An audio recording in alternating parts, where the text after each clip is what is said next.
Hi, I'm Cheryl Brunette, and today I'm going to show you how to reinforce a cast-on edge.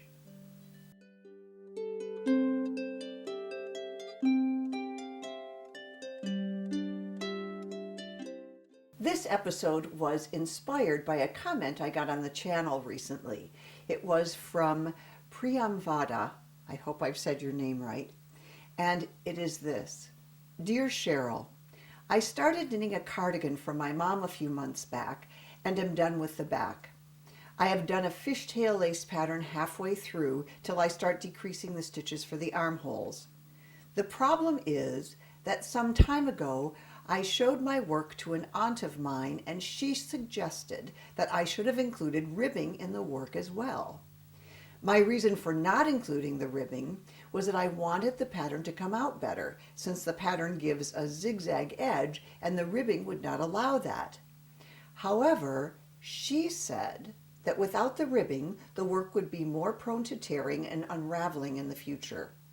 I don't know if I should pick up stitches now and include a ribbing, or should I just let it be? Is there any other way to make the edge stronger without a ribbing? Please suggest.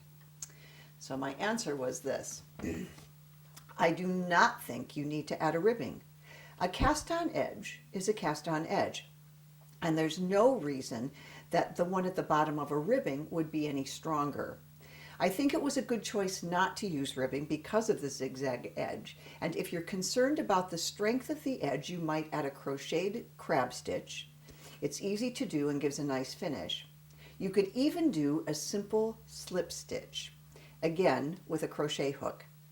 Maybe I'll do this week's video on how to do these. And now it's this week's video.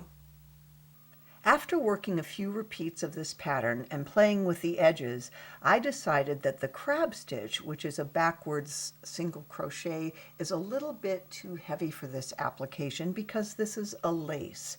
That is a more ropey, tailored kind of edge, and I'll show that to you another time.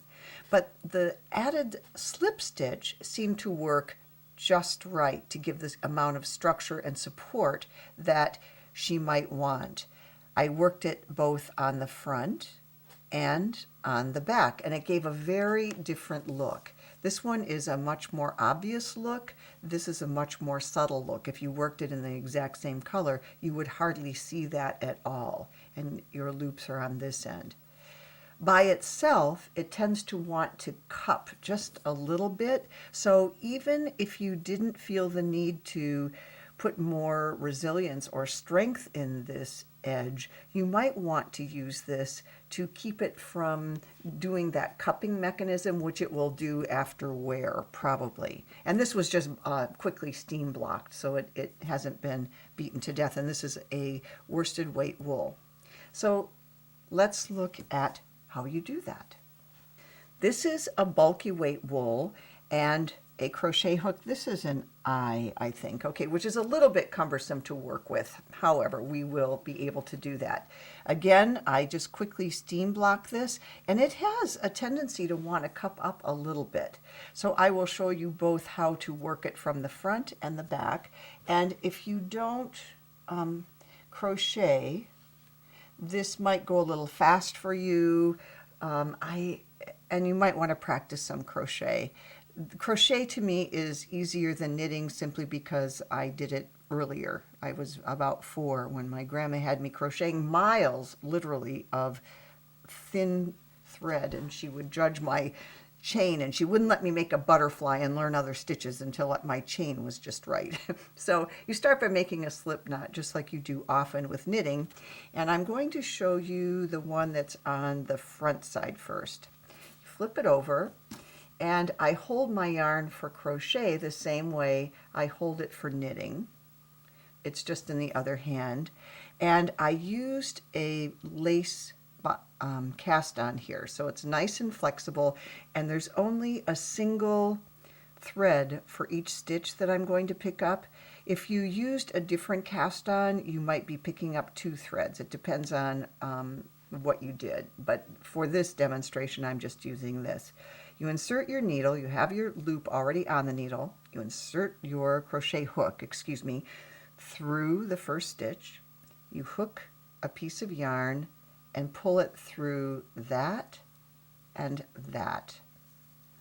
So you're not making any loops, you're simply pulling the yarn through. This is a single ply that's sometimes split. I insert in that next stitch, grab that, and pull it through. Make this nice and big. Insert into the third one, hook it, pull through that and that. You can see that my chain is starting to form.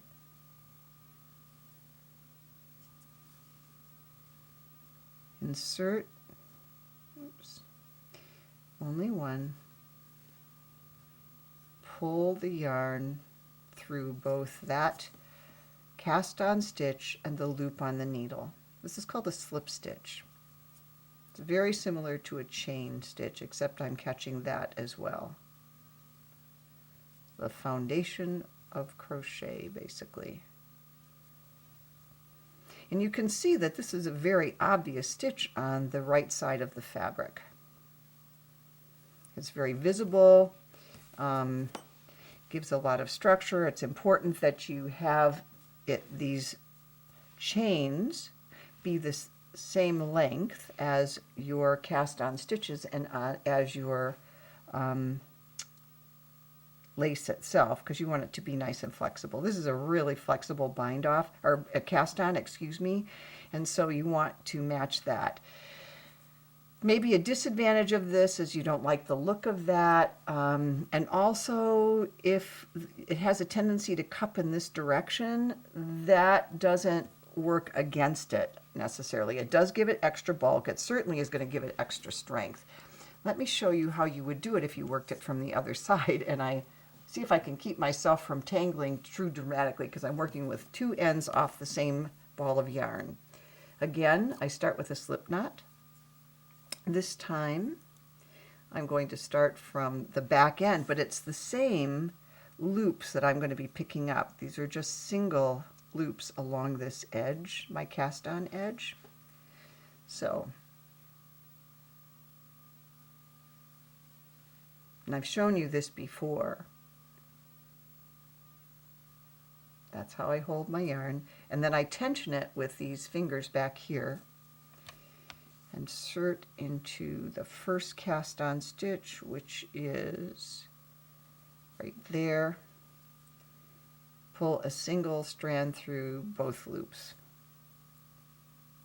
Through the second stitch, hook the strand, and I hook it from the left and pull it through. Notice I'm pulling a fairly good sized loop here.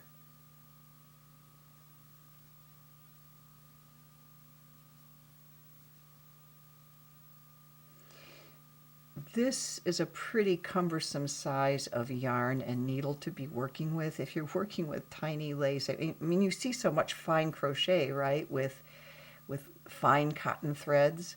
The reason is crochet works very well with that. It's not that it doesn't work with this, it just isn't quite as graceful. You have to make sure that your loops are long enough, which you have to do in regular crochet, but part of the size of the loop is determined by this neck of the needle. That will help guide you.